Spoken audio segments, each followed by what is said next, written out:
وہ مذاکراتی ٹیم جس کے آپ سپوکس پرسن ہیں وہ ابھی ہے یا وہ تحلیل سمجھے؟ Thank you so very much for having me here. Honestly speaking اب تو مذاکرات جب ہم نے کال آف کر دیے ہیں تو ہماری طرف سے تو کوئی مذاکراتی کمیٹی نہیں ہے. بٹ اگین چونکہ اس کو جب ہم نے ڈیزالو کرنا ہے, جو ہمارا سیپریٹ ایک کمیونیکیشن کا طریقہ کار بنا ہوا تھا, for that we need the approval of Khan Sahab which will come in a day or two. سو ابھی آپ سپوکس پرسن بھی ہیں اور مذاکراتی ٹیم بھی ہے تاکہ ہم آگے بات کر سکیں. Yes. تو مجھے بتائیں, یہ آپ لوگوں نے مذاکراتی ٹیم خود بنائی, حکومت کو انوائٹ کیا, جب آپ نے ان کو انوائٹ کر لیا وہ آپ کے ساتھ بیٹھ گئے, انہوں نے کہا تحریری طور پر چیز لے کر آئیں, اپنا ڈرافٹ لے کر آئیں, آپ تحریری طور پر ڈرافٹ لے گئے, آپ نے کہا 7 دن ہم دیتے ہیں. یہ کوئی وہ کن پٹی کے اوپر بندوق رکھ کے بات منوانے والی بات نہیں ہوگی صاحبزادہ صاحب؟ 7 دن ورکنگ ڈیز کا, ورکنگ ڈیز بھی پورے نہیں ہونے دیے, اس سے پہلے آپ نے ڈیزالو کر دیا سارا معاملہ. اچھا دیکھیں, جہاں تک کن پٹی پہ بندوق والی بات ہے نا, تو وہ 2.5 سال ہماری کن پٹی پہ بھی بندوق رہی ہے, اور اس سے پہلے والے 4 سال ہم تو نہیں چیخے. تو اس سے پہلے پھر اگر آپ آئیں تو پھر 88 سے جو میاں صاحب کرتے چلے آ رہے ہیں, پتہ نہیں کب بات نکلے گی تو دور تلک جائے گی.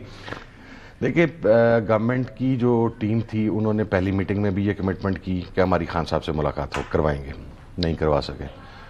دوسری میٹنگ میں بھی انہوں نے کمٹمنٹ کی کہ ایز پر آر ڈیزائر ملاقات ہوگی, نہیں کروا سکے.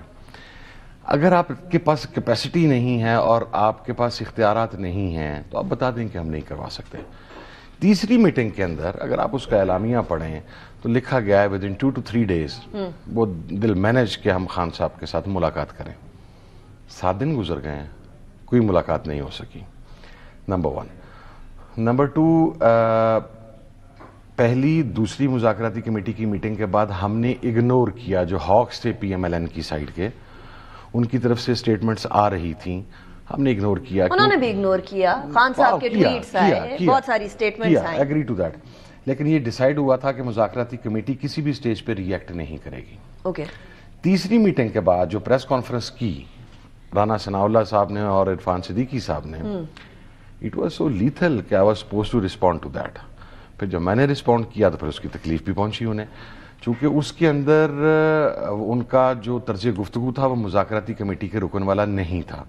تو غیر ذمہ داری کی ابتدا ہوئی ہے تیسری میٹنگ کے فوراً بعد جو پریس کانفرنس ہوئی ہے وہاں سے. اچھا, اس کی 2 ریزنز تھیں. ایک تو پشاور کی ملاقات وہ بڑی مشہور ہے زمانہ, وہ میں اس کی طرف آؤں گی ویسے. Factor in it. لیکن دوسرا مین جو فیکٹر تھا نا اس میں وہ یہ تھا, دے ور ایزیومنگ, اور ہمارے پاس یہ انفارمیشن بھی تھی کہ کچھ پرائیویٹ جو میڈیا ہاؤسز ہیں یا اس قسم کے لوگوں کو انگیج کیا گیا تھا کہ یہ ڈرافٹ دینے جا رہے ہیں.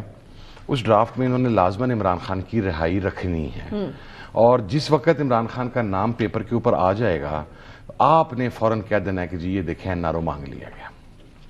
ہم اتنے اسٹوپڈ نہیں تھے, ہم ان سے کہہ رہے تھے کہ آپ اس مذاکراتی کمیٹی میں جو 6 لوگ ہیں سب انتہائی سٹبن اور ہارڈ ہیٹرز ہیں, ان میں سے کوئی بھی نرم نقطہ نظر رکھنے والا بندہ نہیں تھا.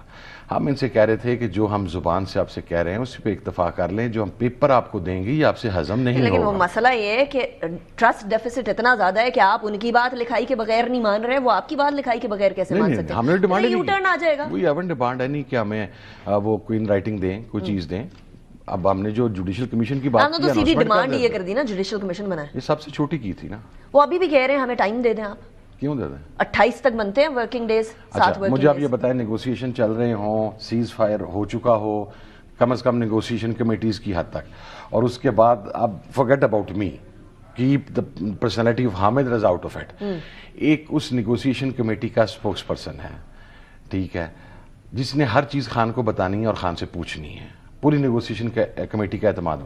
اس کو پکڑنے کے لیے آؤٹ آف نو ویئر آپ SPs, DSPs, police, 40 police escort پکڑا, میں پھر بھی نہیں گیا, آپ وہاں پر لے آئے. وہ عمران خان صاحب کا ٹویٹ مجھے یاد آتا ہے حامد رضا صاحب, اس میں انہوں نے آغاز ہی آپ کے ان چھاپوں سے کیا اور آپ سے گریٹفل ٹو ہم نا. کیا وہ وجہ بنی بیسکلی؟ آپ کہہ رہے ہیں تیسری میٹنگ کے بعد کی پریس کانفرنس وجہ بنی, اس ٹویٹ سے لگتا ہے کہ آپ کے گرفتاری کی کوشش وجہ بنی. اصل وجہ کیا بنی؟ نہیں, اصل وجہ 3 چیزیں بنی, میں آپ کو بتاتا ہوں. ایک وہ جو تیسری پریس کانفرنس تھی اس کے اندر جو حقائق کو تروڑ مروڑ کے اور ایک بڑا ہمارے خلاف ایک بہت اس قسم کا بیانیہ بنانے کی کوشش کی گئی جیسے ہمارے پاس کوئی نیریٹو نہیں ہے. جھوٹ بولا گیا, میں اعلان کہہ رہا ہوں. دوسرا